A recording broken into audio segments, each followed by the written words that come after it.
You are now tuned into Virtually I'm Possible presents Lazy Learning Land podcast, where we teach teachers how to be lazier yet more effective to increase student performance but decrease teacher burnout and stress. I'm S.Dot, your hostess that always gives you the mostest while doing the least. Today's episode is sponsored by Virtually I'm Possible's Teacher Pay Teacher store, where you can get secondary math activities and games that are color changing, self-checking, no prep, and no grading. Visit Virtually I'm Possible on Teachers Pay Teachers for all your lazy secondary math teaching tool needs. And now for today's episode. Hey, everyone. Welcome to another episode of Lazy Learning Land podcast. This is your girl, S.Dot. I'm just so excited for you guys to be with me today. I promise you we have got an amazing show. And I just want you to know, for those of you who this may be your first time, I have over 15 years of experience working in the hood schools, Title I schools, inner city schools, whatever you want to call it. But I pretty much work where most people don't even want to drive by.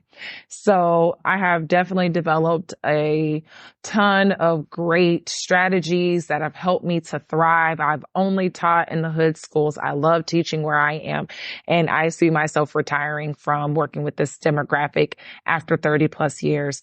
So let's get right into it. So today we are going to harp on the topic of no risk, big reward, and that's the risk-free learning environment. Now, for me, when it comes down to teaching, I know that working with the lower end students, they really don't even like, I teach math, and that is like 90% of the world's least favorite subject just across the board. And so you already have that going against you, and then turn around and I'm teaching the lower performing students. And so it's like, man, I'm just losing on both ends, it seems like. And I came up with this idea of a risk-free learning environment.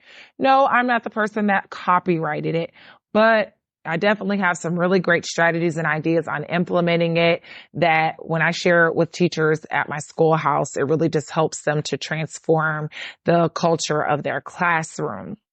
So this whole superpower, being able to read minds, shows up in countless books, comic books, movies, television shows. It's just like one of those things, right?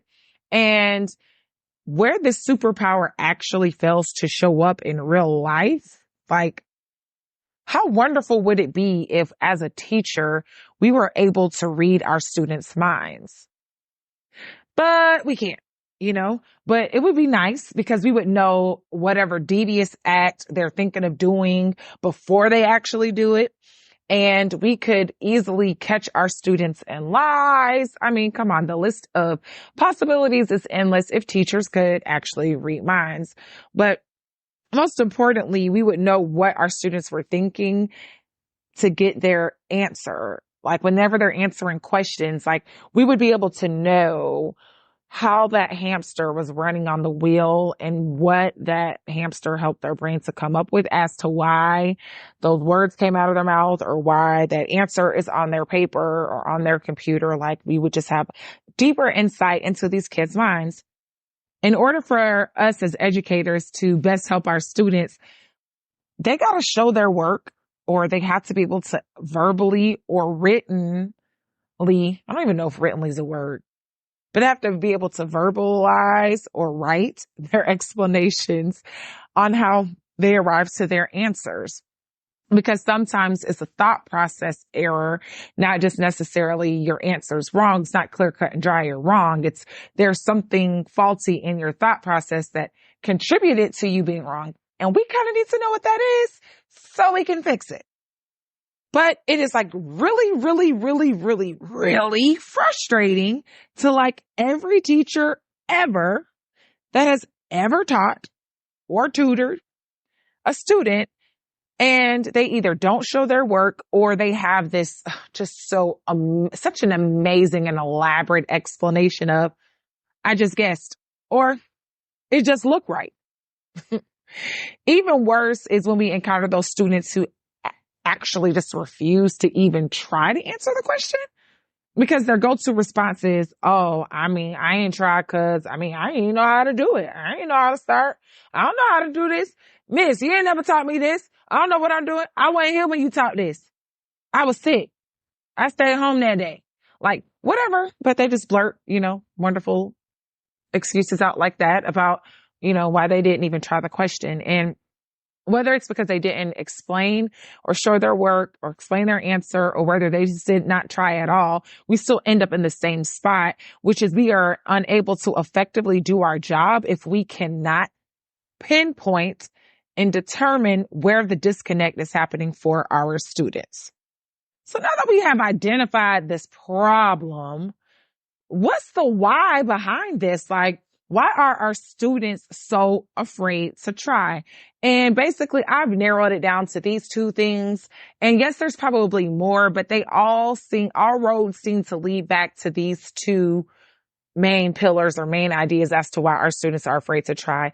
And to me, that first reason is just a pure fear of failure. Like, one of the most common reasons students avoid attempting questions is that they are unsure about is the fear of failing, the fear of being wrong, the fear of looking dumb to their peers or even to their teachers, sometimes even to their parents.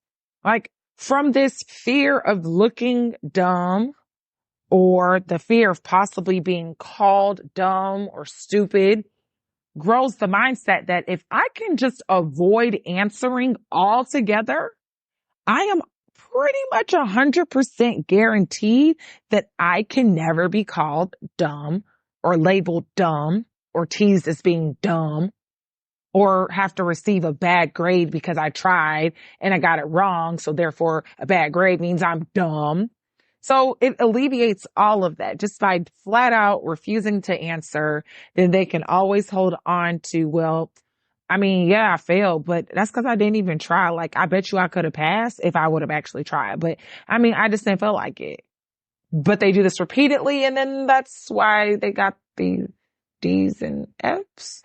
That's a whole nother ball game. But the second reason why students are afraid to try is they just lack confidence. There is a sheer lack of confidence. Man, y'all, confidence just plays a major role in life in general, like not even just in the realm of the classroom, but we're adults. We've seen people with low self-esteem and how they function inside of society.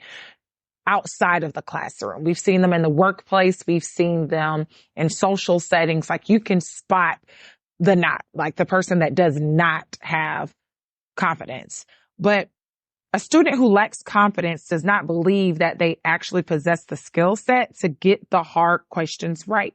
Now, I got kids. If I'm pulling, I teach right now, I'm teaching mostly juniors. If I pull out a 6th grade math skill, everybody's hands up. Because it's something that they learned so long ago. They've had so much time to practice on it. They just feel so good and confident. I got everybody's hand raised. But the moment I pull out something that's on grade level, it's like crickets. You can hear a pin drop. But often the lack of confidence really can develop from past experiences of them actually trying and being unsuccessful, aka failing, where there was some sort of negative feedback, and there could have been some teasing, there could have been some name calling, or there could be some put downs. And I'm not just talking about from peers. I have witnessed adults put down students in classrooms because they did not get an answer correct. So the teasing, the name calling, the being put down is not isolated to just peer to peer interaction. It's also student to teacher interactions where this negativity can stem from as well.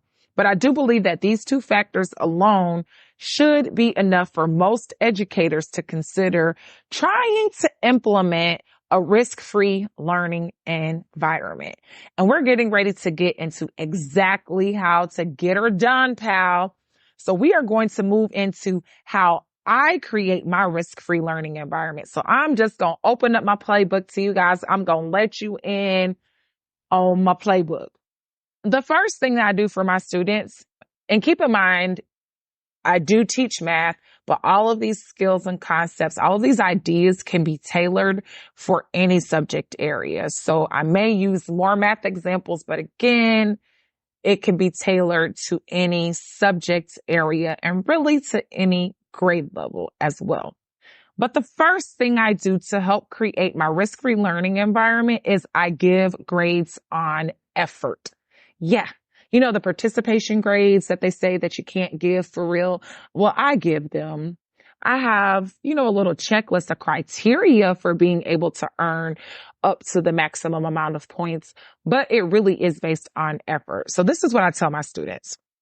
I tell my kids at the beginning of the year, I'm talking the first day of school, the first week of school, and I tell them repeatedly, almost every day to the last day of school, that the only time a wrong answer will count against them in my class is when they are taking a quiz or they are taking a test.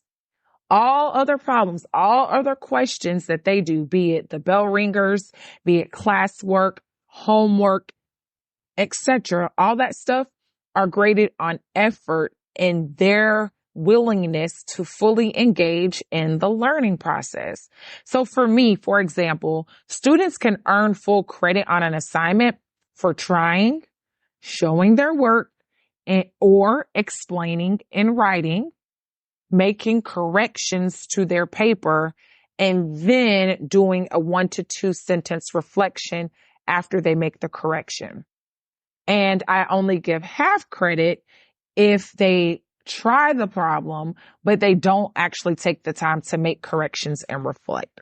So that whole process of just rewarding them for being a willing learner, for them being willing to engage fully in the learning process, that means way more to me than an actual correct answer, because we know that through practice, we are able to pinpoint areas of growth for our students and able to address those to be able to build them up to where they need to be. But anyway, each student is responsible for their own reflection, even if we go over the problem as a class or in a small group, because not everybody makes the same mistakes. So they need to be able to pinpoint, okay, well, this is where my thought process went left I should have went right. And when they're able to correct and reflect on it, then they're, making new neural pathways in the right direction. If they never correct and reflect, then their neural pathways are still stuck in the wrong way, going the wrong way in the wrong thought process. And there's very to little growth from that. So that's why it goes from either 100% credit because you engage in the full process all the way through correct and reflect, or you get that 50% and a literal 50%. Hey, thank you for trying. We're halfway there. You can earn these other points on another day when you're ready to do the other half of the learning process. And that's just how I treat my kids. And I will admit, this is not something that is perfect. It does take a few days for students to get used to the idea of a risk-free concept and that making mistakes are okay as long as you can learn from them. And once they catch on that I'm really only docking points if they did not try or if they did not correct and reflect, they tend to kind of dive in head first and be like, oh, that's easy. And they jump on the bandwagon. But going back a little bit to the reflection, sometimes the reflection part is not written. If I'm doing one-on-one immediate, like real-time feedback with my students where I'm walking around the classroom or they're bringing their papers to my desk, then sometimes I'll say, okay, so tell me, what mistake were you making? What error did you see? All right. Now, how should you approach a similar problem the next time? And sometimes the reflection piece will be one-on-one verbally with me versus being written. But again, that's definitely teacher discretion, but I don't want you to think that the reflection always has to be written. It can be verbal. And other times, if you're busy, you can't get to every kid. So you may have them turn to a neighbor or talk to somebody in their group and they discuss, hey, my mistake was this and what I should have done instead was this. So what was your mistake? Oh, you know what? I was making that same mistake yesterday, but you know what? I got a little bit better at it. Now today I'm making this mistake, but hey, I'm not making the same mistake back to back. Go me, go me. So you can have the kids also reflect with one another in collaborative conversation as well. So there's definitely different ways that you can implement it, but try to consider giving grades on the students fully engaging in the learning process. Moving right along. Number 2, number dos. Give credit for participating in games and activities. Now, this is different from number 1. Number 1 is they're doing a worksheet, they're doing an assignment, they're doing bell work, they're working on their homework in class, whatever. Like, that's what number 1 is for. Number 2 is for actual activities, whether it's a collaboration activity or it's an individual activity, however it goes, but some sort of activity or game that they are participating in. You're giving them participation points. But again, almost checklist style. Here we go. So definitely one of my favorite things to do in a risk-free learning environment is to make learning fun. Matter of fact, I pride myself on tricking my students into learning. And as long as my students are on task, on topic, and engaging in the growth mindset of perseverance, hey, my rule of thumb is they get an A for the day. So my kids know if it's game day, it's an activity day, all I got to do is try the whole period and not give up. And I get an A. Even if I get every question wrong, as long as I keep trying and keep making these little corrections until I so I can keep making progress, I get an A. They be baffled by it at first, but they learn to appreciate it. Now they get to have fun and they get an A. Win-win. But keeping a positive mindset, not shutting down, and remaining persistent while they make multiple sets of corrections is definitely worth a grade, in my opinion. Like, that is taxing.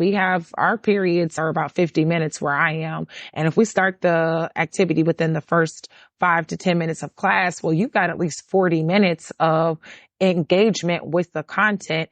And it can be mentally and sometimes emotionally tedious to just keep persevering, but I reward them with an A for the day when they do that. Now, I do take off points if they are off task, off topic, playing around, just sitting there, not using their time wisely. So there's ways to lose points from that A. But if you're on it and you're giving me your best, you get an A for the day. But for more tips on how to create highly engaging lessons or how to effortlessly use small group games in your classroom flawlessly, then you can check out some of my previous posts that I have already listed. But again, don't touch that dial until you finish this episode. Moving into the third way that I create a risk-free learning environment for my classroom is quality over quantity. I said at the beginning, I work in the hood. I also work with the lowest 25 percentile of math students. So I'm talking about the bottom of the barrel. I'm talking about the social promotion kids. I'm talking about they got D's and F's in middle school in math. And they probably got 2 math classes right now because they failed the math class the year before. I'm talking about those kiddos, okay? And the majority of my years has been with this demographic of kids on my campus, but I really learned early on that getting students who struggle to successfully complete 2 to 3 strategic problems is worth way more than trying to force that same kid or those same kids to try to complete 10 questions. I get more out of them by giving them quality questions that hit on misconceptions, that are scaffolded and kind of build up. Like, I get more out of them in those 3 questions than I ever would in trying to force them to do 10 questions. And it's kind of like a Jedi mind trick. They're like, oh, all I got to do is 3 problems. And you're like, yep. But you put 10 problems in front of them and they shut down because they're like, man, I barely even know how to do the first question. How am I supposed to get through 10 of these? So it also helps them to build up their willingness to try and help to build up their confidence, because I might not be able to get through 10 questions, but I could do these 3. And they're more willing to engage. But again, I ensure that those problems are definitely more enriching, that they hit on misconceptions from the get-go. That way it allows the students to more practice with them, because on standardized tests, on unit tests, they're going to throw those misconceptions in anyway. So why not allow your lower performing students to practice those misconceptions, problems with those misconceptions in them, in those quality problems, so that they get more practice. And the misconception to them really isn't a misconception. It's a normalception. My English people, please don't look that word up. And I do apologize in advance if I offended you, because normalception is not a word. It is a Carterism, but I think I'm going to coin that. But again, pro tip. Leave the higher volume for your honors and more advanced students. Feel free to add on more questions for your lower performing students after they master the essential ones. So, they may start off not really getting it, but once they hit the ground running, then give them 3 more questions. But again, build them up to it and celebrate it. If they only get to 2 out of the 3, oh my gosh, make a big deal out of it. Promise you'll get way more out of your kids if you're able to do that. So this one right here, y'all, this one right here is my 4th one. And I feel like some people gonna want to fight me on this one. Like, I just feel like somebody in the audience is gonna want to leave a comment going toe to toe about why this one right here just don't make any sense. And the 4th way that I create a risk-free learning environment is everything is open notes except for tests. I repeat, I said it. Everything in my classroom, every assignment, every practice problem, everything, including a quiz, is open notes except for tests. So let me just kind of break this down. What I mean is I make sure to quiz my students like twice on the same content. So the first time I give my kids like a quiz or something, I use it as data. It is strictly informational. It is a formative. I keep it short. It's, anywhere between 1 to 3 questions, just depending. And I use that data to determine what medicine each of my students needs. So bell work, I use that as formative data to see where, what misconceptions they have. Homework, same deal. That's what I do. If I give a quiz, the first time I quiz them on that topic, it's still formative data. I'm still trying to figure out, how can I help you? Where do you need help? How can I meet you where you are? And I figure out what interventions the kids need based off of the mistakes that they're making, based off of the answers they're giving. What medicine do they need in order to be more successful? And I usually do what's called a medicine day, using quotations, because I tell them, I'm like, hey, you took a quiz and we saw some mistakes. So your brain, is a little sick. Your brain's got a little cough. Your brain's got the hiccups. Your brain's sneezing. Your brain's got the flu. Your brain's got something going on. We need to give your brain some medicine so that you are able to be more successful on this content. So what I'm giving you on medicine day is what you as an individual actually needs. It's tailored to your actual areas of growth or areas of weakness, however you like to, whichever way your pendulum swings when you're talking to your students. But after the medicine day, I then re-quiz them, and I use that second quiz as a grade that goes into the grade book. And what students like about this approach is that it takes the anxiety out of being wrong. They know the quiz is only being given to help them, since deep down, most of our kiddos really just want to be successful. When I give them these open note quizzes, these open note bell works, open note class works, like they literally throw up on the paper because they know I'm just using this to help them. So it circles back to the only time a wrong answer will count against you is on a quiz or a test. But my kids know, not the first quiz, but after I've given you your medicine and you should be stronger, now I'm going to count that quiz as a grade. It's still open note though. And it allows them to do whatever they think is best to answer the question. And then it gives us as the teacher the best type of feedback that we need to be able to better help them and to give our kids the right medicine and the right dosage to help move them, progress them in the content.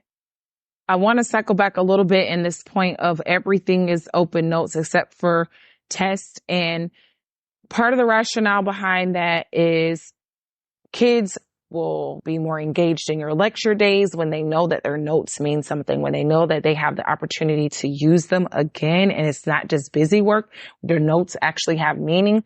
You're going to have a lot more engagement when you are doing your lecture days. And by allowing your students to go back and forth between their notes and the activity, the notes and the quiz, the notes and the bell work, they are doing that multiple exposures.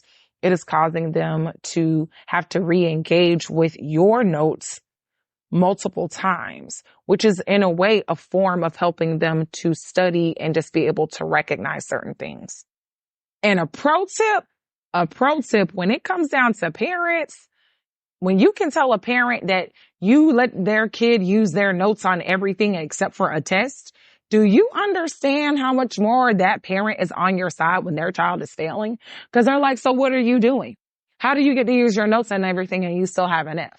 That means you're not trying, or that means you're not taking good notes. It just really helps to just kind of smooth things out with the parent when they find out that their child is being not so responsible when they get the opportunity to actually use their notes on everything but test. And I'm going to be fully open and transparent with you guys. My ADD kicked in when I was recording, and I was supposed to have 5 points. And number 4 was everything is open notes except for test. Number 5 was supposed to be first quiz is the medicine, second quiz is the grade. And when I was looking at my outline, my eyes jumped. I said everything is open notes except for test, but then my eyeballs jumped down to my outline about the first quiz being the medicine. And so I ended up having to merge the two. So technically I'm supposed to be giving out 5 tips on how to create a risk-free learning environment. Again, number 4 is everything is open notes except for tests. Number 5 is the first quiz is the medicine. Second quiz is the grade. So I kind of merged the two, but that's what ADD will do for you sometimes. And I'm human, and the way my time is set up is I'm not going to re-record this, but I'm hoping that you guys are able to decipher and split the two for yourself.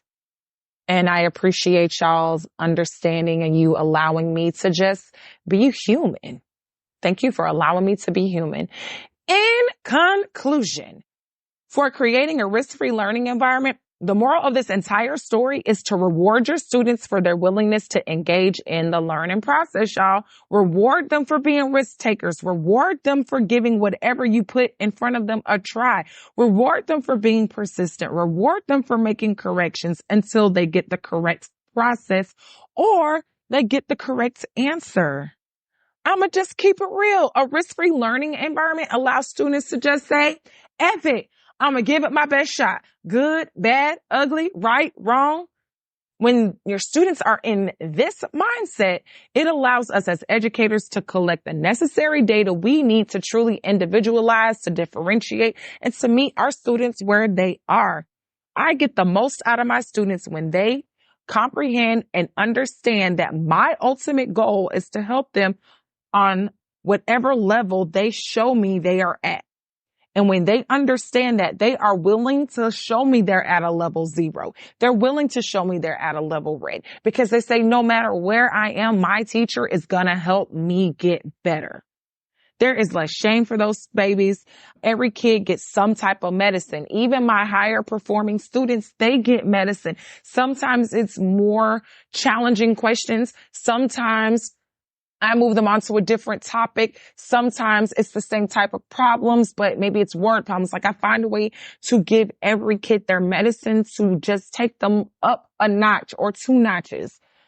It's great medicine. It's great for intervention. And your students will appreciate you a whole lot more when they feel like you see them. Simply because every kid is getting what they need, they have no shame in it. But if you happen to be looking for risk-free secondary math activities, again, check out Virtually Impossible's Teacher Pay Teacher store. And this is going to wrap up our episode for today. I want to thank you guys for tuning in to today's episode of Virtually I'm Possible Presents Lazy Learning Land Podcast. Comment below your thoughts on creating a risk-free learning environment. Which of my 5-ish tips resonated with you? Which ones are you like, hey, I never really thought about that, but I think I'm going to give that a try? And which of these risk-free learning environment tips are you already a rock star at? Hey, maybe you know more than I do. Feel free to comment below on what you're doing that I might not have even mentioned. And since there is strength in lazy, be sure to like, follow, and subscribe to this podcast, my blog on virtuallyimpossible.net, and our social media platforms, Pinterest and Instagram. You can find us on Instagram at virtually_I'm_possible, no apostrophe, so you can feel more at home among other lazy learners. This is your girl S.Dot signing off. And until next episode, remember to live long and lazy and never, ever work too hard.